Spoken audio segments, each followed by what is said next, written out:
నమస్కారం అండి. నమస్తే మహేష్. పులివెందుల ఎలక్షన్‌లో జనసేన పాత్ర ఏంటి?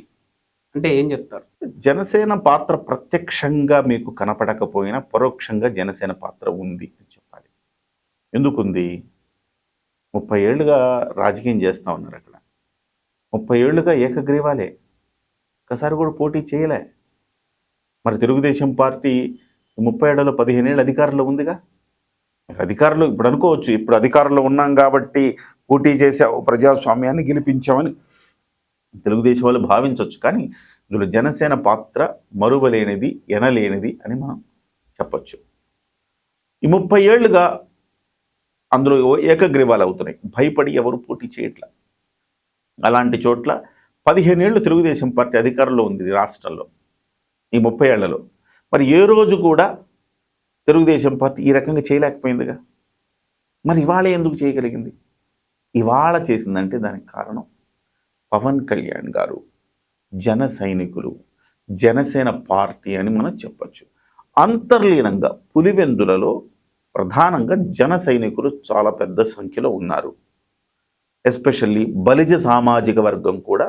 అంటే బలిజ సామాజిక వర్గం కులాలు గురించి ఎందుకు సార్ అంటే, తెలుగుదేశం పార్టీ కమ్మ సామాజిక వర్గం ఎట్లయితే సపోర్ట్ చేస్తుందో, జగన్మోహన్ రెడ్డి గారి పార్టీ వైఎస్ఆర్సీపీకి కానీ కాంగ్రెస్ పార్టీకి కానీ రెడ్లు ఎట్లయితే సపోర్ట్ చేస్తారో, జనసేన పార్టీకి కూడా కాపులు అట్లానే సపోర్ట్ చేస్తారు. బలిజలు, కాపులు, తెరగలు అంతర్లీనంగా ఒక కరెంటు లాగా అన్నమాట. బయటకు కనిపించకపోవచ్చు అదంతా.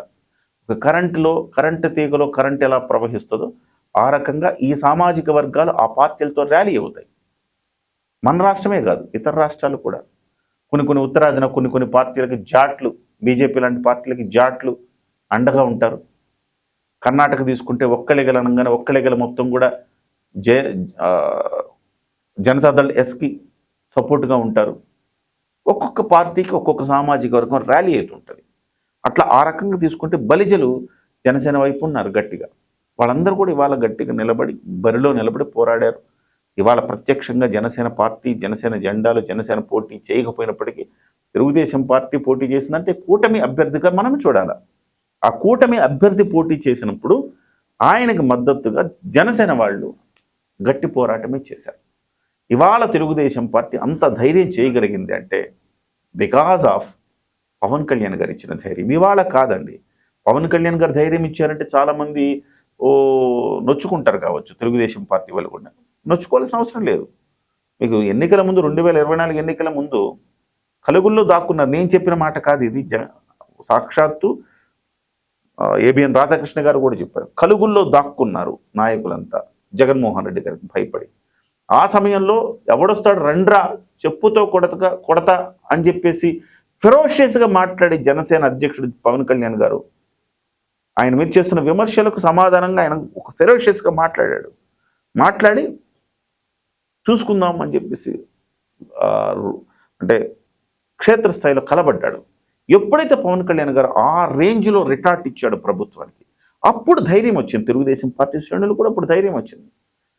తెలుగుదేశం వాళ్ళు ఎందుకు సార్ తెలుగుదేశం పార్టీకి ధైర్యం లేదా అని మీరు అనుకోవచ్చు. తెలుగుదేశం పార్టీకి ధైర్యం లేదని కాదు. తెలుగుదేశం పార్టీకి ఏజ్ గ్రూపు 40+ ఏజ్ గ్రూప్ ఉంటుంది ఎక్కువ తెలుగుదేశం పార్టీకి. 40 నుంచి 70 మధ్యలో ఉండే వాళ్ళంతా తెలుగుదేశం పార్టీకి ఉంటారు. జనసేన పార్టీకి 40 బిలో వాళ్ళు ఎక్కువ మంది ఉంటారు.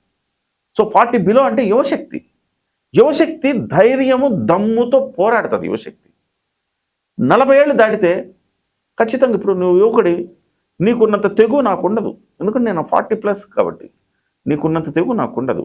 నాకు ఫ్యామిలీ, నాకు వ్యవస్థ, నేను కొంచెం ఉంటా. కానీ నువ్వు అట్లా కాదు కదా. యూత్ మీరంతా మీరు కొంచెం దూసుకుపోతారు. ఏదన్నా నేనున్న సై అంటే రై అంటారు కదా. సో అట్లా జనసేన పార్టీ యూత్ ఎక్కువ కాబట్టి డెఫినెట్గా పోరాట పటిమ ఎక్కువ. ఈ విషయం ప్రతి సందర్భంలో పవన్ కళ్యాణ్ గారు కూడా చెప్తూ ఉంటారు. పోరాట పటిమ మనకుంది, అనుభవం తెలుగుదేశం పార్టీకి ఉంది, అనుభవం వాళ్ళకుంది, పోరాటం వీళ్ళకుంది. ఈ రెండు కలవడం వల్ల ఇవాళ పులివెందుల రిజల్ట్ అని నేను చెప్తా. జనసేన పార్టీ పోరాట పటిమ కూడా అందులో దాగి ఉంది. వాళ్ళకు కూడా వాళ్ళ స్టేక్ వాళ్ళకు ఉంది అందులో. బయటకి తెలుగుదేశం పార్టీ అభ్యర్థి గెలిచిన లోపల కూటమి విజయంగానే మనం చూడాలి.